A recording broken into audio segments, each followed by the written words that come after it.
Hello students, आज हम पढ़ेंगे सूक्ष्म जीव मित्र एवं शत्रु। 8वीं कक्षा का दूसरा चैप्टर है। सूक्ष्म जीव कैसे होते हैं? जो छोटे हों। और छोटे कितने? ऐसे जीव जिन्हें हम सामान्य आंखों से बिना किसी उपकरण के नहीं देख सकते, ऐसे जीवों को सूक्ष्म जीव कहा जाता है। प्यारे बच्चों, कई बार स्कूल में आप टिफिन भूल करके आते हो और छुट्टी के एक दिन के बाद आप जाकर के देखते हो तो उसमें रुई जैसी संरचनाएं होती हैं। वो संरचनाएं वास्तव में रुई जैसी या रुई नहीं होती। उनको अगर हम आवर्धक लेंस से, जिसके माध्यम से हमें मोटे अक्षर दिखाई देते हैं, या सूक्ष्मदर्शी के माध्यम से देखेंगे तो वो वास्तव में एक सूक्ष्म जीवों का समूह होता है। ऐसे जीवों को ही सूक्ष्म जीव कहा जाता है। सूक्ष्म जीव कहाँ रहते हैं? सूक्ष्म जीव हमारे चारों ओर हर जगह व्याप्त हैं। सूक्ष्म जीव दलदल में रहते हैं, सूक्ष्म जीव जल में रहते हैं, सूक्ष्म जीव जमीन में रहते हैं, सूक्ष्म जीव हवा में रहते हैं, सूक्ष्म जीव निर्जीवों में रहते हैं, मिट्टी में रहते हैं, सूक्ष्म जीव सजीवों में रहते हैं, हमारे अंदर भी रहते हैं। तो सूक्ष्म जीव एक तरह से देखा जाए तो हर जगह व्याप्त हैं। सूक्ष्म जीवों के मूलतः 4 वर्ग हैं, आपके सामने लिखे हुए हैं, देखिएगा। सूक्ष्म जीव, पहला जो उसका वर्ग है जीवाणु। सामान्यतः सूक्ष्म जीव जीवाणु कहा जाता है। ऐसे जीव जो अणु के माध्यम में हो, छोटे हों, उन्हें जीवाणु कहा जाता है। दूसरा वर्ग इसके अंदर आता है कवक। जैसे अभी अभी आपको उदाहरण दिया था, ब्रेड के ऊपर जो संरचनाएं रुई की जैसी उभरती, उन्हें कवक कहा जाता है। वो कवक की श्रेणी में आते हैं। और तीसरा इसका वर्ग है प्रोटोजोआ, और चौथा इसका वर्ग है शैवाल। नीले हरे शैवाल आपने देखे हो कभी तालाब में या कहीं पानी जहां पर काफी दिनों से इकट्ठा हो, काई नुमा संरचनाएं जम जाया करती हैं, वो वास्तव में शैवाल हुआ करते हैं। वो जीवाणु है एक तरह से। और सूक्ष्म जीवों में ही एक वर्ग और आता है, विषाणु। लेकिन सूक्ष्म अवश्य है यह, लेकिन सजीव न होने के कारण इसे अलग रखा जाता है, विषाणु कहा जाता है। यानी विष का अणु सजीव और निर्जीव के बीच की संरचना है। आजकल आप सुन रहे होंगे कोरोना का देश में बड़ा भयंकर प्रकोप है। वह वास्तव में कोई सूक्ष्म जीव न होकर के एक विषाणु है, एक निर्जीव विष का अणु है जो हमारे शरीर पर दुष्प्रभाव डालता है। और केवल कोरोना का ही नहीं, खसरा, चेचक, खांसी, जुकाम आदि रोग भी वायरस के कारण, इसको वायरस भी कहा जाता है, इसी विषाणु के कारण ही होते हैं। और ये हमारे जितने भी सूक्ष्म जीव हैं, ये प्रकृति के अंदर सजीव, निर्जीव, जल, दलदल, थल, आकाश हर जगह पाए जाते हैं। लेकिन विषाणु या वायरस केवल परपोषी जीव जंतुओं में या पादपों में पाया जाता है। परपोषी का अभिप्राय ऐसे सजीव जो दूसरों से भोजन ग्रहण करते हों, उनके अंदर ही पाया जाता है। स्वतंत्र इसका अस्तित्व अधिक नहीं होता। सूक्ष्म जीवों के बारे में कई बार ये भ्रांतियां होती हैं कि ये बहुत अधिक ठंड हो वहां पर नहीं होते, बहुत अधिक गर्मी हो वहां पर नहीं रहते। लेकिन सूक्ष्म जीवों के अलग अलग वर्गों के कारण यह बहुत अधिक उष्णता वाले स्थान, गर्मी वाले स्थान पर भी हो सकते हैं और बहुत अधिक ठंडे स्थानों पर भी हो सकते हैं। लेकिन इनके पनपने के लिए, उभरने के लिए बहुत नमी और आर्द्रता वाला वातावरण इनके लिए बहुत उपयुक्त होता है। इन सूक्ष्म जीवों की एक और विशेषता है, कुछ सूक्ष्म जीव दूसरे सजीवों पर आश्रित होते हैं और कुछ सूक्ष्म जीव स्वतंत्र रूप में पाए जाते हैं। कुछ सूक्ष्म जीव समूह में रहते हैं और कुछ सूक्ष्म जीव अकेले भी पाए जा सकते हैं। जैसे हमने कवक देखी थी, वो हमेशा समूह में मिलेगी। हमारे जीवाणु, प्रोटोजोआ, शैवाल आदि भी समूह में मिलते हैं। लेकिन अमीबा जो अतिसार फैलाता है, वो स्वतंत्र रूप में भी अस्तित्व में पाया जाता है। कवक और जीवाणु अपने समूह में मिलते हैं जहां भी होते हैं। सूक्ष्म जीवों की संरचना कैसी होती है, इसको जानने के लिए हम हमारी पाठ्य पुस्तक में जो चित्र बने हुए कुछ उनको देखते हैं। आपकी पाठ्य पुस्तक में आप देख रहे होंगे चित्र 2.1 इसमें कुछ जीवाणुओं के चित्र हैं। जो पहला जो चित्र है सूक्ष्मदर्शी के माध्यम से ये चित्र जो है बड़े करके आवर्धित करके आपके सामने दिखाने के लिए, समझाने के लिए इसमें छापे गए हैं। तो हम इनको देख करके ये न माने कि इसी आकार के होते होंगे। तो सूक्ष्मदर्शी से दिखाई देने पर जो जीवाणु दिखाई देते हैं उन जीवाणुओं की दो संरचनाएं, स्पाइरल जीवाणु और छड़नुमा जीवाणु, उनके चित्र हमारी पाठ्य पुस्तक में 2.1 में है। और 2.2 में कुछ शैवाल के चित्र दिखाए गए हैं। पहला जो शैवाल है कैलोमाइडोमोनास, कैलोमाइडोमोनास आप देख रहे होंगे, एक गोल गोल जीवाणु और उसके सर पर 2 बाल से उगे हुए हैं, सींग से उगे हुए हैं। और दूसरा जो चित्र दिखाया गया है जो शैवाल है वो स्पाइरोगायरा का चित्र आप देख रहे हैं। और तीसरा 2.3 बिंदु में जो चित्र दिखाया गया है अमीबा की अभी मैंने आपको एक खासियत बताई थी, अमीबा अकेला भी जीवन यापन कर सकता है, स्वतंत्र रूप से भी रह सकता है, जो अतिसार फैलाता है। उसके बाद अगला जो चित्र है प्रोटोजोआ में पैरामीशियम का चित्र आप देख रहे हैं। उसके बाद 2.4 में कुछ कवक के चित्र दिखाए गए हैं। राइजोपस कवक का चित्र है, पेनिसिलियम एक कवक का चित्र आपके सामने है, और एस्परजिलस ये 3 कवक के चित्र दिखाए गए हैं। उसके बाद चित्र 2.5 में आपको विषाणु के चित्र दिखाए गए हैं। विषाणु की आकृति आपको देखने में ऐसी लग रही होगी जैसे मानव निर्मित।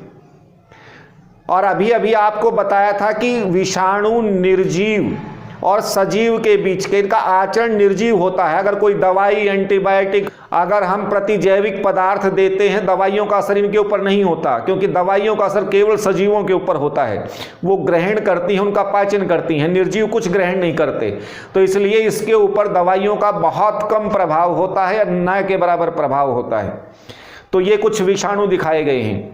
तो आपको बताया था कोरोना भी एक प्रकार का विषाणु है, इन्हें अंग्रेजी में वायरस कहा जाता है। सूक्ष्म जीव हमारे लिए मित्र भी हैं, शत्रु भी है, जैसा कि हमारा इस पाठ का शीर्षक है। शत्रु किस लिए कहा गया कि ये कुछ सूक्ष्म जीव हमारे बीमारियां फैलाते हैं, ये हानिकारक होते हैं। जैसे जीवाणु टाइफाइड, क्षय रोग आदि बीमारियां फैलाता है। सभी विद्यार्थियों को, सभी स्टूडेंट्स को इन कुछ सूक्ष्म बिंदुओं को याद रखना है। परीक्षा में प्रश्नों के रूप में अधिकांश ये ही प्रश्न पूछे जाते हैं और आपकी पाठ्य पुस्तक में सारिणी रूप में भी दिया गया है कि कौन से सूक्ष्म जीव से कहाँ कौन सा रोग फैलता है। तो जीवाणु टाइफाइड और क्षय रोग आदि फैलाते हैं। टाइफाइड जिसे छोटी माता कहा जाता है, क्षय रोग जिसे टीबी कहा जाता है, ट्यूबरक्लोसिस। कवक ये हमारे गेहूं आदि फसलों में कुछ रस्ट फैलाते हैं, फसलों को नष्ट करते हैं। और हमारे भोजन का विषाक्तन, भोजन को खराब करना, भोजन विषाक्तन में भी कवक की भूमिका होती है। प्रोटोजोआ अतिसार, मलेरिया आदि फैलाते हैं। और हमारे शैवाल भी कई बीमारियों को फैलाते हैं, साथ साथ मित्र भी हैं। जल के शुद्धिकरण में बहुत बड़ी इनकी भूमिका होती है। और विषाणु खसरा, चेचक, खांसी, जुकाम, कोरोना आदि बीमारियां फैलाते हैं। क्या सूक्ष्म जीव हमारे शत्रु ही होते हैं? नहीं, सूक्ष्म जीव हमारे लिए बहुत अच्छे मित्र भी हैं, वो हमारा लाभ भी करते हैं। सूक्ष्म जीवों से हमें क्या क्या लाभ हैं, आइए इस पर चर्चा करते हैं। सूक्ष्म जीव हमारे मित्र रूप में ऐसे ऐसे मुश्किल काम हमारे करते हैं जिन्हें हमारे लिए बहुत करना दुष्कर होता है, बहुत परेशानी का सबब होता है जिन कामों को पूरा करना। और मनुष्य के लिए सबसे बड़ा मुश्किल काम आज के युग में पर्यावरण का संरक्षण है। पर्यावरण को संरक्षित करने में, स्वच्छ करने में सूक्ष्म जीव हमारे सबसे बड़े सहयोगी हैं, सबसे बड़े मित्र हैं, सबसे बड़े सिपाही हैं।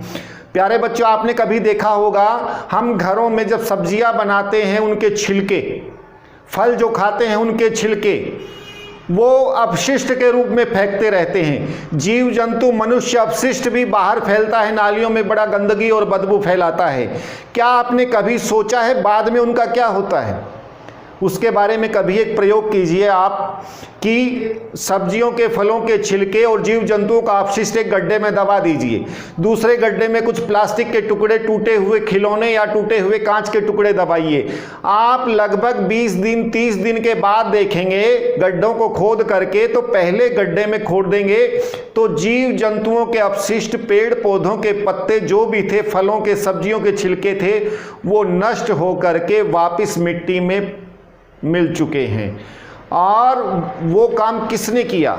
ये हमारे सूक्ष्म जीव अपघटक के रूप में मिट्टी के अंदर, मृदा के अंदर रहते हैं और ऐसे अपशिष्टों को जो हमारे लिए हानिकारक हो सकता था, उनको अपघटित करके वापस उपजाऊ तत्वों के रूप में बदल देते हैं, जिनका पेड़ पौधे, जीव जंतु पुनः अपने लिए उपयोग कर सकते हैं और वो उनके लिए लाभदायक बन जाते हैं। दूसरा गड्ढा प्लास्टिक का, टूटे हुए खिलौने, शीशे के, कांच के टुकड़े थे, उनके अंदर सूक्ष्म जीव क्रियाएं नहीं कर पाते, इसलिए वो ऐसे के से रह गए। तो सूक्ष्म जीव पर्यावरण को शुद्ध करने में हमारे बहुत बड़े सहयोगी होते हैं। प्यारे बच्चों, आपने कभी घर में अपनी माताजी को दही बनाते हुए देखा होगा। वो दही कैसे बनाती हैं? वो थोड़ा गुनगुने दूध में कुछ लस्सी या खट्टा पदार्थ मिला करके रात को थोड़ा सा 1 चम्मच छोड़ देती हैं और सुबह हमें पूरे दूध का दही बना हुआ मिलता है। ऐसा क्यों होता है? प्यारे बच्चों, यह भी सूक्ष्म जीवों के कारण ही होता है। सूक्ष्म जीव एक विशेष तापमान पर बहुत तेजी से वृद्धि करते हैं। तो हमारी माताजी या दादी जी इस मामले में बहुत जानती हैं। वो जानती हैं कि गुनगुने दूध के अंदर कुछ सूक्ष्म जीव वो लस्सी या खट्टे पदार्थ के रूप में डालती हैं और वो पूरी रात भर क्रिया करके बहुगुणित होते हैं और सुबह तक पूरे दूध को दही में बदल देते हैं। वो सूक्ष्म जीव जो दूध को दही में बदलते हैं, उनको लैक्टोबैसिलस कहा जाता है। क्या नाम है? ध्यान रखेंगे सभी। लैक्टोबैसिलस सूक्ष्म जीव होता है जो दूध को दही में बदलता है। और आपको ब्रेड, बिस्किट्स भी बहुत पसंद होंगे। कितने सॉफ्ट, कितने नरम नरम होते हैं। ब्रेड्स को बनाने में भी सूक्ष्म जीवों का बहुत योगदान होता है। सूक्ष्म जीव बेकरी में हमारा किस प्रकार से सहयोग करते हैं, उसके बारे में क्रियाकलाप करते हैं। आधा किलो आटा या मैदा लीजिए, उसके अंदर 3-4 चम्मच चीनी मिलाइए और उसे गर्म गुनगुने पानी से गूंथ लीजिए। उसके बाद उसमें आधा चम्मच ईस्ट पाउडर मिलाइए और कुछ देर के लिए छोड़ दीजिए। थोड़े समय के बाद देखेंगे कि अब वो जो आटा आपने रखा था 3-4 घंटे बाद वो फूल जाता है। ऐसा क्यों होता है? प्यारे बच्चों, ईस्ट पाउडर वास्तव में सूक्ष्म जीव जो ईस्ट होते हैं उनका एक रूप है और वह जैसे ही गुनगुने पानी से गुथे हुए आटे के अंदर हम मिलाते हैं, वह उपयुक्त तापमान पर बहुत तेजी से क्रिया करता है, द्विगुणित होता है, बहुगुणित होता है। उसके अंदर विखंडन होता है और आगे उनकी संख्या बढ़ती जाती है। जिस प्रकार दही के बनने में हुआ था, दूध के दही बनने में, इसी प्रकार से बेकरी उद्योग में भी ईस्ट पाउडर को मिलाने से वो ईस्ट जीवाणु हैं, सूक्ष्म जीव जो हैं, वो तेजी से वृद्धि करते हैं और वो वृद्धि करते हुए श्वसन के माध्यम से कार्बन डाइऑक्साइड गैस छोड़ते हैं और वो गैस बुलबुलों के रूप में हमारे मैदा या आटे को फुला देती है। तो इस प्रकार से बेकरी उद्योग में भी हमारा सूक्ष्म जीवों का बहुत उपयोग है। अल्कोहल के निर्माण के उद्योग में भी हमारे लिए सूक्ष्म जीव बहुत उपयोगी होते हैं। आप एक 500 मिलीलीटर का बीकर लीजिए और उसे 2/3 पानी से भरिए। उसके अंदर 4-5 चम्मच चीनी मिलाइए और आधा चम्मच ईस्ट पाउडर मिलाइए। 3-4 घंटों के लिए उसे किसी उष्ण या गर्म जगह पर रख दीजिए। आप 3-4 घंटों के बाद उस घोल को सूंघ करके देखेंगे तो उसमें एक अलग तरह की गंध आपको महसूस होगी। यह प्रक्रिया किण्वन कहलाती है। सूक्ष्म जीवों ने पानी में मिली हुई चीनी के साथ क्रिया करके उसे अल्कोहल में बदल दिया। लुई पाश्चर ने 1857 में किण्वन की विधि की खोज की थी। इस विधि के द्वारा बड़े पैमाने पर अल्कोहल का उत्पादन किया जाता है, जो विभिन्न औषधीय व अन्य उपयोगों में लिया जाता है।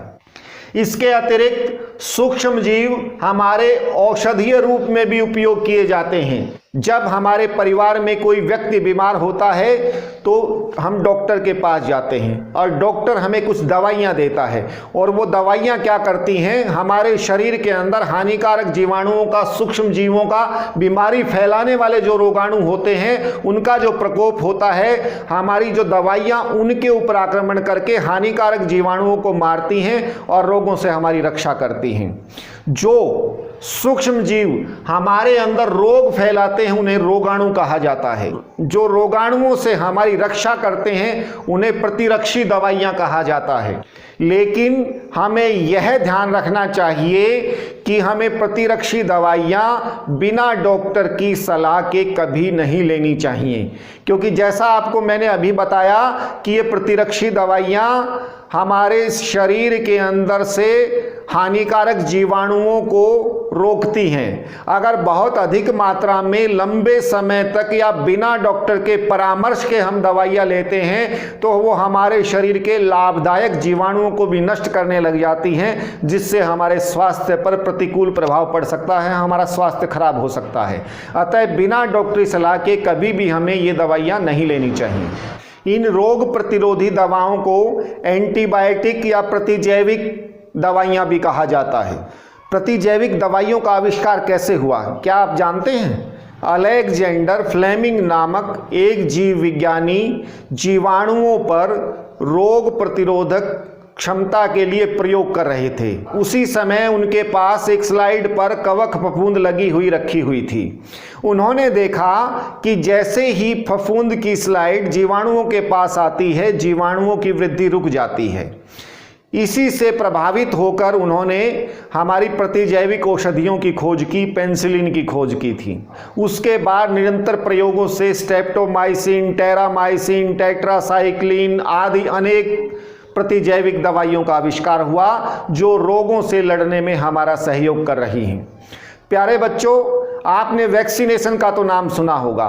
बचपन में जब आप भी छोटे छोटे थे तो आपको कुछ टीके लगाए गए थे, और वो टीके ऐसे लगाए गए थे उस समय आप बीमार भी नहीं थे। वास्तव में वो टीके बीमारियों के होने से पहले बीमारियों से रक्षा के लिए होते हैं। हमारे शरीर के अंदर रोग से प्रतिरोधन करने की एक क्षमता है। कई बार कुछ जीवाणुओं के प्रति उनकी क्षमता विकसित नहीं हो पाती।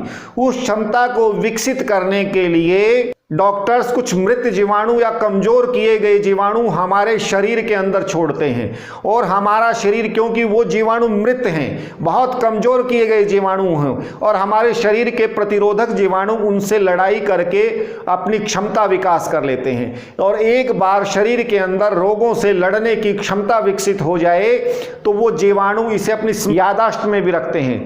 भविष्य में कभी भी ऐसे जीवाणुओं का आक्रमण हमारे शरीर पर होता है तो वो उससे सफलतापूर्वक लड़ करके विजय हासिल करते हैं, और इन बीमारियों का प्रकोप हमें सहन नहीं करना पड़ता। इसी को वैक्सीनेशन कहा जाता है, टीकाकरण कहा जाता है। और यह वैक्सीनेशन, यह टीकाकरण भी जीवाणुओं के कारण ही हमारे लिए फायदेमंद हो पाया है। जिस प्रकार से औषधीय उपयोग में प्रतिजैविक पदार्थ हमारे शरीर के रोगाणुओं से लड़ते हैं, उसी प्रकार से वैक्सीनेशन में कमजोर किए गए रोगाणु या मृत रोगाणु हमारे शरीर में छोड़े जाते हैं। देखिएगा, बिल्कुल विपरीत प्रभाव है। इसमें शरीर के अंदर सशक्त जीवाणु छोड़े जाते हैं जो केवल रोग वाले जीवाणुओं को मारे, रोगाणुओं को मारे, हमारे शरीर के लाभकारी जीवाणुओं को नहीं। वैक्सीनेशन में हमारे शरीर में रोगाणु छोड़े जाते हैं, लेकिन वो रोगाणु मृत होते हैं, बहुत कमजोर किए गए होते हैं, जिससे कि हमारे शरीर के अंदर कोई दुष्प्रभाव नहीं हो। इसे वैक्सीनेशन कहा जाता है। गलघोटू, डिप्थीरिया, चेचक, इनका टीकाकरण बचपन में ही हमारा कर दिया जाता है, और अब पिछले कुछ सालों से हमने पोलियो को भी इसी वैक्सीनेशन के माध्यम से समाप्त कर दिया है। सूक्ष्म जीवों का एक और बहुत बड़ा कृषि क्षेत्र में उपयोग है। सूक्ष्म जीव हमारी मिट्टी की उर्वर क्षमता को बढ़ाते हैं। वो कैसे होता है। प्यारे बच्चों, हमने भोजन के बारे में पढ़ा होगा। भोजन में जीव जंतुओं की वृद्धि के लिए प्रोटीन एक बहुत आवश्यक घटक है और प्रोटीन का निर्माण होता है नाइट्रोजन से।